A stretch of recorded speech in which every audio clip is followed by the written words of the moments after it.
Ta podcast je sofinanciran s sredstvi Evropske unije. Vsebina je izključno odgovornost televizije Ideja in ne odraža nujno stališč Evropske unije.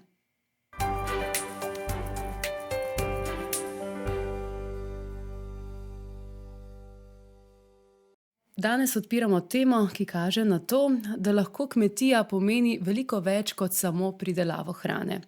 Govorili bomo o tem, kako lahko kmetija postane prostor vključevanja, podpore in skupnosti. Z nami je direktor socialne kmetije Korenika v Šalovcih na Goričkem, Goran Milošević. Lepo pozdravljeni. Lep pozdrav. Kako je iz zapuščene kmetije na Goričkem nastala že skoraj 20-letna zgodba, ki je pravzaprav primer dobre prakse? Ja, predvsem je nastala postopoma, in z neko vizijo, da vseeno to, kar nam Goričko pa podeželje ponuja, ni samo vezano na neko osnovno pridelavo hrane, ampak je tako kot vedno povezano tudi s tem, da prinaša ljudem neko kvaliteto bivanja. In mi smo vedno videli v tej naravni dediščini, v kulturni dediščini, v tem, kar je Goričko nosi v sebi, tudi velik potencial za razvoj. In zdaj po 20 letih se pač izkazuje, da so se ti potenciali v veliki meri uresničili, se uresničujejo skozi to, kar danes socialna kmetija počne in kar učinkuje na svoje okolje. Dejansko pa so se začetki vrteli predvsem okoli tega, kako vzpostaviti ekološko pridelavo hrane in pri tem zaposlovati osebe iz ranljivih skupin. V takratnih časih je bilo to, se pravi okrog leta 2004, 5, 6, v takratnih časih je bila zelo visoka brezposelnost, dosti ljudi je ostajalo brez službe in brez nekih prihodnosti v tem smislu, da bi bila razpoložljiva delovna mesta, da lahko kam grejo v službo, da se takoj prezaposlijo. Takrat je bila, kar se tega tiče, velika kriza. In mi takrat v sklopu društva Mozaik, ki je takrat delovalo, pa še danes na tem področju, smo nekako iskali priložnosti v tem, da mi pa razvijamo neke nove oblike. Se pravi, nekaj novega, kar pa bo skladno s tem, kar ti ljudje potrebujejo. In pridelava hrane, mislim, to kakovostne zdrave prehrane, to človeštvo pa ljudje smo vedno potrebovali, tako da ne moramo zgrešiti, če se začnemo s tem intenzivno ukvarjati.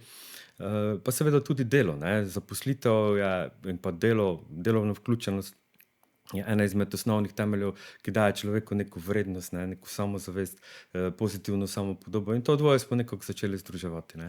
Mogoče se sliši pač logično in enostavno, ni pa vedno bilo tako, kajti vedno, ko pač neke nove ideje prodirajo na določenem področju, so ovire in jih je pač potrebno premagovati. Kdaj ste se sami srečali s socialnim podjetništvom? Kakšni so bili potem tisti prvi odzivi? So vas spodbujali, so rekli, da to v našem okolju ne bo mogoče? Pa bom rekel tako, čisto na začetku svoje poslovne poti, ko sem se odločil, da pač grem v podjetniške vode, ker me nekako inštitucija niso dale notranjega zadovoljstva in sem se podal v nove izzive, mi je nekako prišla na pot ta ideja socialnega podjetništva. Se pravi, da je podjetništvo nekaj več kot samo pridobivanje dobička, da je to nekaj več kot samo izkoriščanje virov za to, da bi imeli na koncu čim večji izplen, kar seveda podjetništvo dejansko mora delati, zato ker je zasnovano, ampak da vseeno dosega tudi neke druge cilje. Se pravi, cilje, ki so mogoče družbeno ovrednoteni, kot je zaposlitev, kot je socialna vključenost, kot je pozitivni okoljski učinek. To so vse vidiki podjetništva, ki se danes skozi družbeno odgovorno podjetništvo sicer že univerzalno začnejo uporabljati, predvsem pri večjih korporacijah. Dejansko pa se mi kot podjetje prav s tem ukvarjamo. In to me je nekako pritegnilo, tu mi je dalo nek navdih, vsebino, to bi pa lahko bilo nekaj, kar bi tudi mene notranje zadovoljilo. Ta nek imperativ, narediti nekaj dobrega, koristnega. Od tega začetka naprej sem dejansko vedno vseh teh, koliko je to že več kot 20 let, v teh vodah in ki so burne, pa včasih tudi mirne, tako pač že življenje. Ampak, kot kaže, uspete krmariti. Na kmetiji je zaposlenih 60 oseb, iz ranljivih skupin, invalidnih oseb. Kako poteka to vključevanje? Kakšni so prvi koraki? Ja, v bistvu ta številka govori o tem, koliko oseb je vključenih v vsakdanje delovne aktivnosti. Mi namreč izvajamo različne programe. Nekateri programi, večina od teh je res tudi zaposlenih za nedoločen čas. Vendar nekateri so vključeni v rehabilitacije, v programe socialne vključenosti, ker ni še prava zaposlitev, ampak je priprava na to. Zdaj, vključevanje v delo na socialni kmetiji pomeni seveda več stvari, ne. Eno izmed teh je seveda, da je potrebno obvladovati neke delovne postopke, ki so povezani, se pravi, s kmetijstvom, s predelavo hrane, ker mi dejansko vse, kar pridelamo, tudi preoblikujemo v neke izdelke in tudi v obliki storitev ponujamo našim gostom. Tako da ljudje, ki pri nas delajo, se morajo v te postopke vključevati, se morajo naučiti, kako se pridela hrana, kako se dela v živilskem obratu, in to je pač zelo pomembna stvar. Potem drugo, morajo se naučiti delati v skupini, se pravi, imamo strukturo organizirano tako, da vsaka skupina delovna ima mentorja. Mentor, ki seveda vodi to delovno skupino, obvlada pač tisto svoje delo oziroma tehnologijo, ki jo pokriva. Hkrati pa tudi seveda skrbi za neke harmonične odnose v skupini, se pravi skupnosti, pa tudi posamezniku pomaga oziroma če pride v kakšne težave, ne. Tako da bodisi v službi ali pa tudi zasebno. Imamo tudi organizirano ta sklop socialnega varstva. Če slučajno kak problem nastane, da je večji, potem se vključijo te naše strokovne službe, ki dejansko pokrivajo in pomagajo rešiti tak problem. Se pravi, večplastno, ne, kjer imamo občutek za človeka, za njegove potrebe, in nekako skušamo ves čas ljudi podpirati, jih dvigovati, jih usmerjati, motivirati, ne samo skozi delovne aktivnosti. Posebej pri bolj ranljivih so tudi zelo pomembne te socialne aktivnosti pa psihosocialna podpora. Se pravi, udeležujejo se nekih skupinskih delavnic za osebnostni razvoj, ne vem, grejo na izlete skupaj, na letovanja skupaj organiziramo. Se pravi, vse nekaj, kar človek potrebuje za to, da bi lahko živel kot eno, ne vem, harmonično socialno bitje, pa vsi te možnosti nimajo, ne, v svojem življenju. Tako da jim predstavljamo delovno okolje, pa tudi socialno sredino. In pri izbiri mentorjev imate seveda veliko parametrov. Kaj pretehta? So to izkušnje, znanje, značajske lastnosti ali cel paket? Ja, seveda, pomembna je oseba, ne, kot pač, da jo sprejmemo kot celoto. Zdaj, nihče ni idealen, ne, tako da bi lahko kar povedal, da je to pa idealni lik mentorja, ne. Zelo pomembno je to, da je odprt za učenje, kajti mi smo v nenehnem procesu učenja, da seveda je pripravljen delati, ne, ker je delo na kmetiji ali pa v proizvodnji tudi povezano s tem fizičnim delom, ki danes pogosto nekako izginja, ne, se pravi, da je to pripravljen delati, da je pripravljen se učiti in da je pripravljen tudi, se pravi, voditi neko delovno skupino, jih spodbujati, mentorirati in tako naprej. Hkrati je zelo pomembno, da je človek sposoben se vključevati v tim strokovnih delavcev, ki nas je kar precej, ki skrbimo za delovanje. To je zelo pomembno predvsem zaradi tega, ker en sam človek v takih projektih lahko kaj prispeva, ne more pa v celoti rešiti vsega, ne. Zato je to timsko delo, sodelovanje, povezovanje z drugimi, neko spoštovanje medsebojno, te vrednote so zelo, zelo pomembne. Tako da zdaj za neki prevelik individualizem tukaj pri nas ni prostora, predvsem pa je potrebno realno oceniti svoj položaj, pa položaj drugega, kot pač v odnosu, ne. In seveda nekako vplivati na to, da čim bolj gladko stvari stečejo. Na kmetiji se ukvarjate z ekološko pridelavo in predelavo, sobivate z naravo, črpate naravne vire. Kaj opažate pri ljudeh, ki delajo na kmetiji? Kaj se zgodi z njimi? Kakšen napredek opažate? Pa zemlja, pač stik z zemljo je zdravilo, ne, in to je v bistvu cel pomen socialnega kmetovanja in kmetijstva je v tem, da gledamo na te kmetijske vire ne samo kot vir za pridelavo hrane, ampak predvsem kot vir za neko trajnostno preživetje človeka, ne. Se pravi, ne gre za to, da mi vire izkoriščamo, ampak da se vključimo v proces kroženja, ne. Se pravi, da mi v bistvu samo sodelujemo v tem, kar narava daje, in skozi ta proces kroženja mi dejansko tiste viške, ki jih pač tudi dejansko človek vlaga kot kulturno dejavnost, ne, potem tudi vzamemo in jih tudi smotrno dajemo naprej, ne. Tako to je v bistvu pogled na kmetijstvo kot nekaj, kar ni samo pridelava hrane, ampak kar je tudi temelj za neko socialno vključenost, kar je temelj tudi za neko trajnostni razvoj, za okoljski pozitivni celo vpliv, če je možno, ne. In tukaj je velik potencial, ne, ker mi dejansko podeželje kot tako se prazni, izumira, prvič ni ljudi, drugič pa ni sploh neke ponudbe, da bi lahko ljudje tam kakovostno živeli, ne. Zato se skozi to socialno kmetovanje to lahko ustvari, ne. Mi lahko ustvarimo delovno mesto, smo ustvarili delovno mesto, mi ustvarimo kakovosten produkt, za zdravo življenje smo ustvarili. Ustvarjamo storitve za kakovostno bivanje, se pravi, da lahko ljudje prihajajo na kmetijo, se udeležujejo različnih oblik izobraževanj, delavnic, kulturnih dogodkov,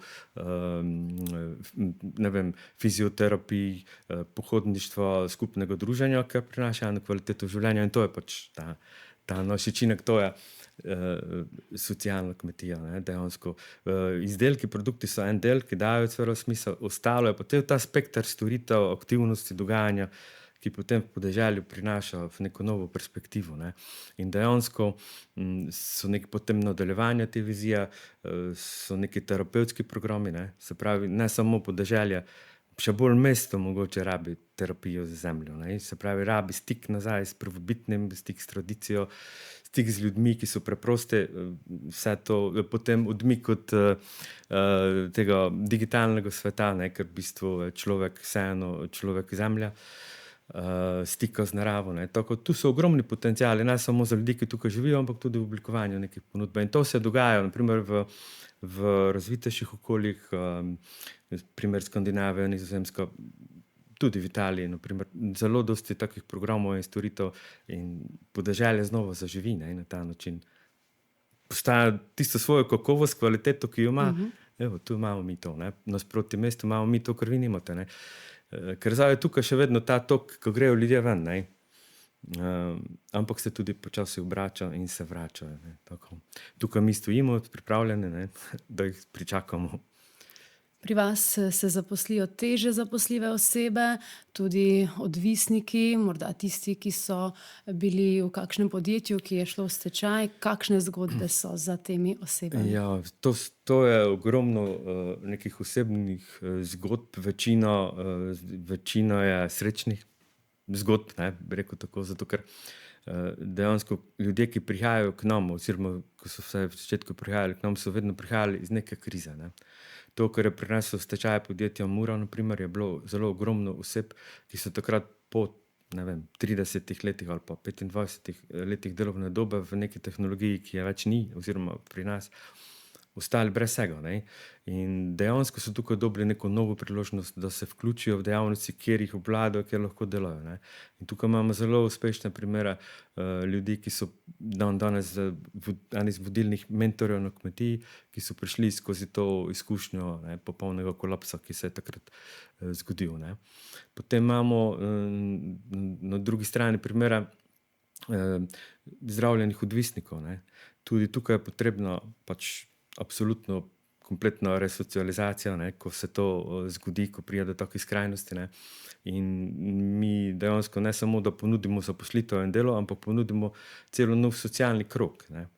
Ker se ljudje, ki so potem odmaknili iz tistih prejšnjih krogov, ki jih je tudi na nek način odpeljalo potem v odvisnost ali neka deviantna vedenja, tukaj seveda najdejo neko novo mesto, nove socialne mreže, nove prijatelje, stalen vir dohodkov, tudi podporo v primeru kakšnih kriz, ne, ki se vedno vračajo, in tudi take primere imamo in so evidentni, ne. Tako, drugače pa ja, večina, 80% oseb pri nas ima neke težave, ne, se pravi neko deklarirano tudi obliko invalidnosti in za to podporo, že to, da dobijo zaposlitev, da so aktivno vključeni, to je zelo dosti pomeni. Tako tej zgodbi je dosti, ne. In ja, je mogoče zanimivo tudi to izpostaviti, ne. Bi bili pripravljeni ljudje povedati marsikaj. Se pogosto zgodi, da kdo pride pa pove, da ne zmore, da nima nobene samozavesti, pa se to potem čez čas pokaže, da je povsem drugače. Ja, to se dogaja, ne. Zadnje čase, zadnje obdobje se pri nas uveljavljala ta politiko-socialna aktivacija, ne, se pravi, ki je na nek način z različnimi prijemi, ne, pa sodelovanjem različnih inštitucij ljudi dejansko tiste, ki so dolgo časa pasivni in doma, ne, prejemniki denarnih socialnih pomoči, zdaj skušamo ven, ne, na plano, ne. In seveda, najprej se individualno ukvarjamo z njimi, potem pa se vključujejo v delovno razmerje, ne. In te prvi koraki v delovnih razmerjih so pogosto taki, ne, da so spolni in padci, ne. Da po eni strani grejo naprej, po drugi strani pa se potem soočijo z tistim svojim negativnim vidikom, ne. Se pravi, to ne zmorem, ne. Tisto, kar ga je prej držalo, ne, tam v tej pasivnosti, je še vedno globoko, ne. In rabi dosti podpore, dosti dokazil oziroma dokazov, da jih dobi, da je vreden, da lahko, da zmore, da lahko soustvarja. In to je zelo pomembno, ne. Da ti ljudje, da so vključeni v neko zgodbo, ki je pozitivna, ne. Da ni samo del ene XY podjetja, ampak da je vključen v neko zgodbo, ki je pozitivna, ki se lahko z njo identificira. Jaz sem del Korenike, ne. Mi smo to in to, ne. Vsak naš dosežek je tudi moj dosežek, ne. In to je zelo pomembno. Zato mi gradimo celo skupnost, ljudi pa vključujemo in jim tako dajemo priložnosti, ne. Dosti je takih, ja. Navsezadnje je dokaz te samozadostnosti, uspešnosti tudi fizični izdelek na koncu, ki ga nudite. Ja, ne, zato na to pa smo posebej občutljivi, ne, ker vse, kar je naš izdelek, ne, je tudi pridelano pri nas in je tudi zraslo pri nas, ne. Tega se držimo, ne, tako, in zato smo posebej ponosni na to kvaliteto, posebej skrbimo za to in smo tudi zelo veseli, če to prepoznajo ljudje kot res nek kakovosten izdelek, ki je lahko komu tudi koristen, ne. Ne samo kot nek spominek, kar je tudi v redu, ne, ampak ko lahko ljudje, naše stranke, to integrirajo v svoje vsakdanje uporabo življenja, ne. Jaz sem tako zelo vesel, ko včasih srečam kakšnega znanca, prijatelja, ne. Ja, veš kaj, uporabljam, ne, tisto vašo mešanico soli in zelenjave, veš, to brez tega sploh več si ne predstavljam, ne. To je pomembno, ker potem pride do nekih realnih sprememb, ne, in je tudi ta tok našega dela smiselna, ne, in koristen, ne. Se pravi, ne delamo zaradi dela, ampak zaradi tega, ker res je to, kar naredimo, pomeni neko vrednoto. In naši izdelki so, mi jih pa cenimo in jih tudi vrednotimo zelo visoko. In cenijo jih tudi javne ustanove, vrtci, domovi za ostarele, ki potem v svojo prehrano vključijo vaše izdelke. Tudi to, ja. Tudi to, pač to je tudi del, mislim, del neke politike, ki spodbuja to, ne, moram povedati. Ampak še vedno to ni absolutno, ne, se pravi, eni se odločijo, drugi pa ne, ne. Zelo odvisno je od tega, kdo so ljudje, ki se tam v vrtcih, v teh domovih, v teh ustanovah odločajo, kaj so njihove vrednote, ne. In moram povedati, da vsi tisti, ki se pač odločajo, potem pridejo nazaj z informacijo, ja, pa saj ne samo to, da pač je to, ampak res je bolj okusna hrana, ne. Kot pa pač tista neka industrijsko predelana z dodatki, pač vse to, kar je danes normalno, ne. In to je potem pomembno. Ne samo, da je neka prisila, kot da pač neka zakonska, ampak da res ljudje to želijo, da so zadovoljni, ne, da potem najbolje pa to je, pa to zdaj otroci jejo, ne. To pa je najboljše, ne, ko dobiš nekega, na primer otroka, ne, ki pač rdečo peso zdaj poje, ker je dobro, ne. Ja. To je potem največji dokaz te vrednosti pa smisla, ne. Vse se potem lepo poveže. Ja.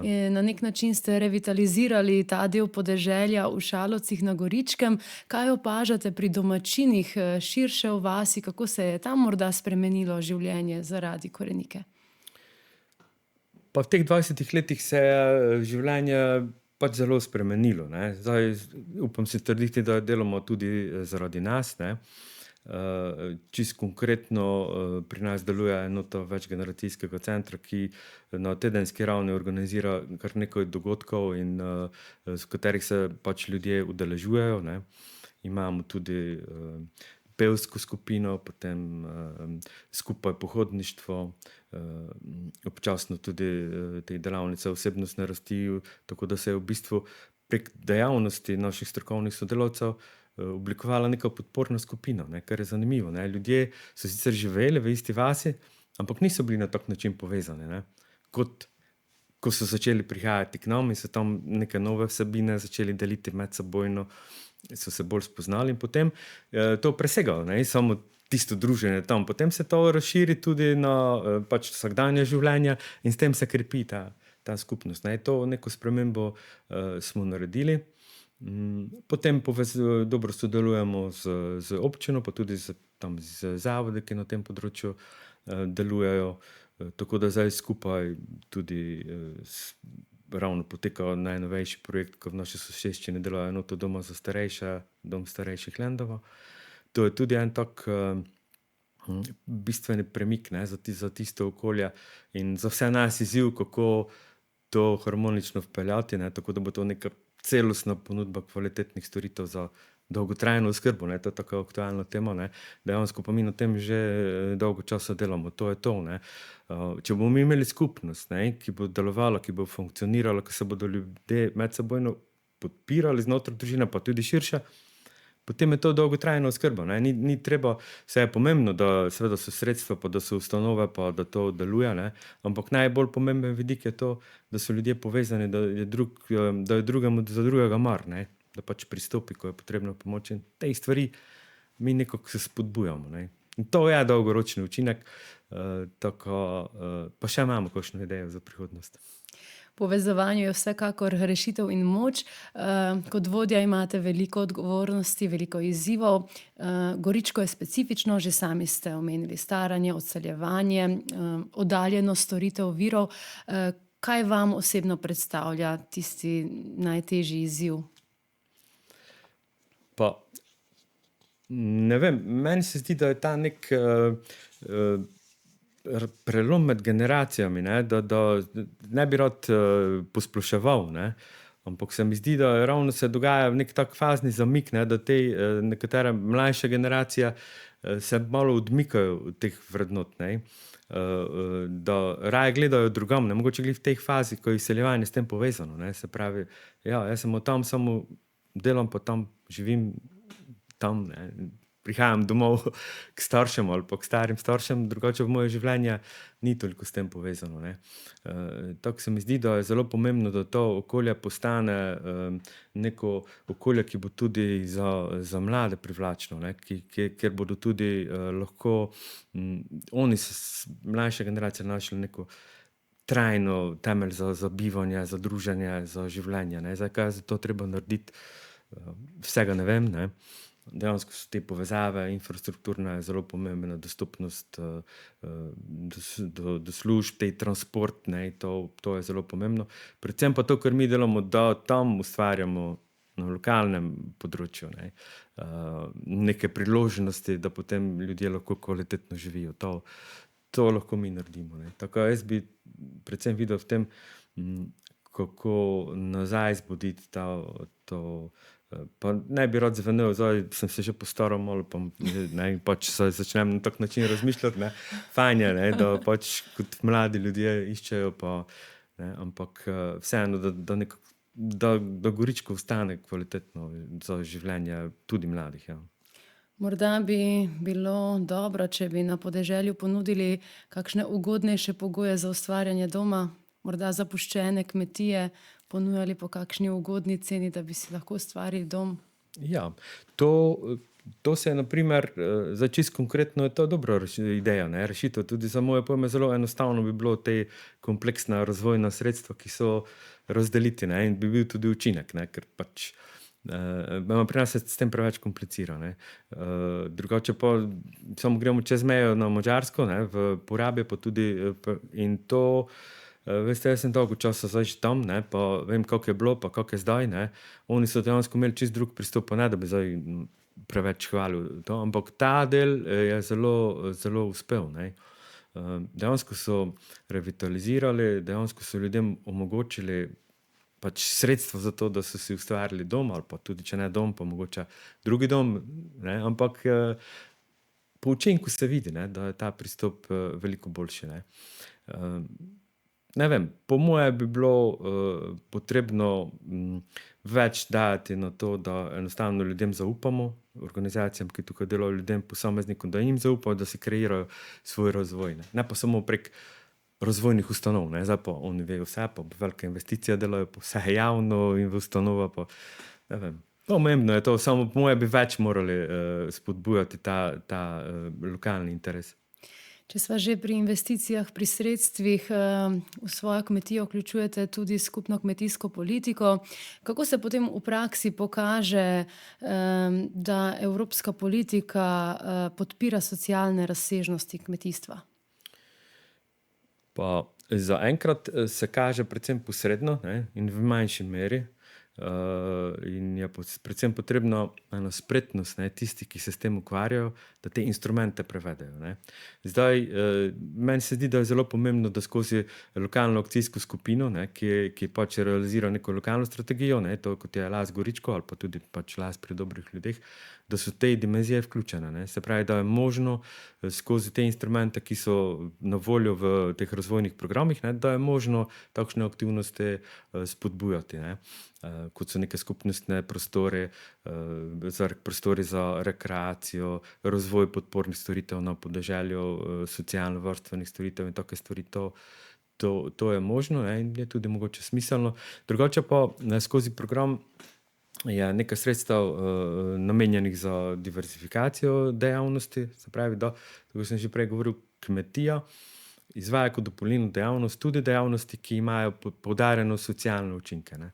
Lahko je namestitev za starejše, lahko je ponudba nekih izobraževalnih aktivnosti, kjer na primer za šole v naravi in tako naprej. Tako da to politika, tudi skupna kmetijska politika podpira. Vendar pa pravim, ne, mi smo še vedno podjetje, socialno podjetje, in na naši strani je seveda, da vemo, kaj bi radi in potem iščemo vire, ne, in se naslonimo lahko tudi na skupno kmetijsko politiko v tem smislu. Prejle ste omenili tudi dobre prakse iz tujine, kar se tiče socialnega podjetništva, socialnega kmetijstva. Ali evropska politika podpira širjenje teh znanj, dobrih praks? Pa ja, zdaj to je kar neka socialna inovacija, ne. Tako da v bistvu zadnja leta to podpira, predvsem skozi te izobraževalno-razvojne programe, ne, kot so čezmejni programi Interreg, na tej medregionalni ravni, potem zelo veliko skozi programe Erasmus plus, pa tudi skozi programe Horizon, ne. To so pač tisti programi raziskovalni, izobraževalni, ki na nek način tlakujejo pot, ne. Kajti zelo pomembno je, da se neko znanje oblikuje, da se praksa definira, kaj to pomeni, katera znanja so potrebna, katere aktivnosti so potrebne, prvič, da se to izvaja, da se to promovira, da ljudje se s tem seznanijo in da vejo to delati. In to zdaj trenutno potekajo tudi neke evalvacije, analize različnih pristopov in modelov, in mi smo vključeni v nekatere pač te mednarodne povezave, mednarodne mreže in mislim, da je to nekaj takega, kar zelo pozitivno ali pa uspešno vpliva na vse te deležnike, ki so v to vključeni, kajti zelo dobro je, ko poznaš ljudi od drugod, ko pridejo k tebi in te pač na nek čist drug način osvetlijo to, kar delaš, ne. Če nimaš reference, ne, potem pač samo sebe misliš, kar pač misliš, ne, bolj si samozavesten, bolje je, ne. Po drugi strani pa, če pa nekdo pride od drugod, ki ima tudi neko ozadje, neko zgodbo in se vi dva srečata, ne, in skupaj povesta ene stvari, to potem dejansko potrjuje in tudi ti daje neko novo moč za naprej za delo, ne. In tega je kar precej, in tudi trenutno pripravljamo kar nekaj projektov evropskih, tudi na to temo, tako da kar se tega tiče, mislim, da je dovolj podpore. Dobro je, da včasih kdo drug vidi naše lastno delo, ne? Nas Absolutno. malo presodi. Socialna kmetija Korenika je prostor vključevanja skupnosti, veliko dogodkov imate, zeliščni vrt imate, potem obnovljeno stoletno domačijo, festivale, doživljajske tabore za otroke poleti. Kam pelje ta zgodba, kaj si vi želite za prihodnost Korenike? Pa da se to, kar je zastavljeno, nadaljuje, ne, v tem smislu, da ohranjamo ta stik z zemljo, z kmetijstvom, z ekološko proizvodnjo, z živili, pa da mogoče vsaj ta del storitveni ali pa ta družbeni še malo okrepimo, ne. Predvsem to, kar sem tudi že vmes povedal, kar se mi zdi zelo pomembno, je, da mogoče premalo še se zavedamo tega, koliko je potenciala pozitivnega v tem, v kmetijstvu oziroma v zemlji, v tem, kar mi počnemo za zdravje, ne. Ta del je mogoče tista krona potem, ne, ko postane kmetija socialno-terapevtska, ne. Se pravi, ko dejansko lahko pomaga ljudem, ki so v stiski dejansko, mogoče za terapija za krajši čas, ne, da se nekako spet najdejo, ne. Te stvari ponekod že potekajo v obliki zdravstvenih storitev, ne. Tako da, ko si zlomimo nogo, gremo pač v zdravilišče, ne. Ko si zlomimo dušo, gremo na socialno kmetijo. In na primer, ne, in to so pač te zgodbe, ki dejansko učinkujejo, ne. In vidim tukaj še ogromno priložnosti, ker dejansko bo, ne, zdaj tudi s tem globalnim razvojem, pa to, kar se dogaja okoli te umetne inteligence, pa v tehnoloških spremembah, ki so ogromne, ki se jih mogoče nikoli v tako kratkem času ni bilo tako dosti sprememb, pa zdaj smo komaj na začetku, ne. Vidimo, ne, kaj se dogaja po svetu, ne, in da tukaj se en veliko polje, eno prazen prostor postavlja, ne, in ogromno potreb bo še nastalo, ne, zaradi tega pri ljudeh, ne, in bodo rabili ta stik, ne. In tu vidim priložnost za naprej, za razvoj. Vsi imamo težke dneve, vsi imamo pomanjkanje motivacije včasih, zmanjka nam navdiha, zanosa. Kaj je tisto, kar si štejete kot največji osebni uspeh, pa morda, ko pride težki dan, vseeno nastavite budilko, pa si rečete, vredno je zaradi tega? Pa jaz imam neko notranjo motivacijo, ljudje ne vem, mi dajo neko energijo, ko vidim, da je neka sprememba, ne, da gre nekomu na bolje, ne, da mu pomagaš, ne. To te nekako, mislim, me napolni z neko to pozitivno energijo, tako da lahko grem naprej, ne. Tako, ne vem, brez tega nekega odnosa, ne, neposrednega stika, pa brez tega, da ti to daje energijo, ne, pa vrednost, po moje, se ne bi včasih brez kar uro dal na stran, pa gremo, ne. Tako da to je zelo pomembno, ne. In zato je tudi včasih težko, ne, zato ker pač odnosi so krhki, ne. Je treba zelo pazljivo z njimi ravnati, biti iskren, spoštljiv in tako naprej, ne. In potem se včasih kaj zelo mi zgodi, ne. In če si tako izpostavljen, ne, potem tudi si izpostavljen tudi za te težke trenutke, ne, tako. Ampak ja, brez tega pač ne gre, ne, to. Goran Milošević, najlepša hvala za vaš obisk v studiu in verjamem, da boste še naprej skupaj s svojo ekipo pisali tako lepo in uspešno zgodbo v osrčju Goričkega. Hvala lepa tudi vam.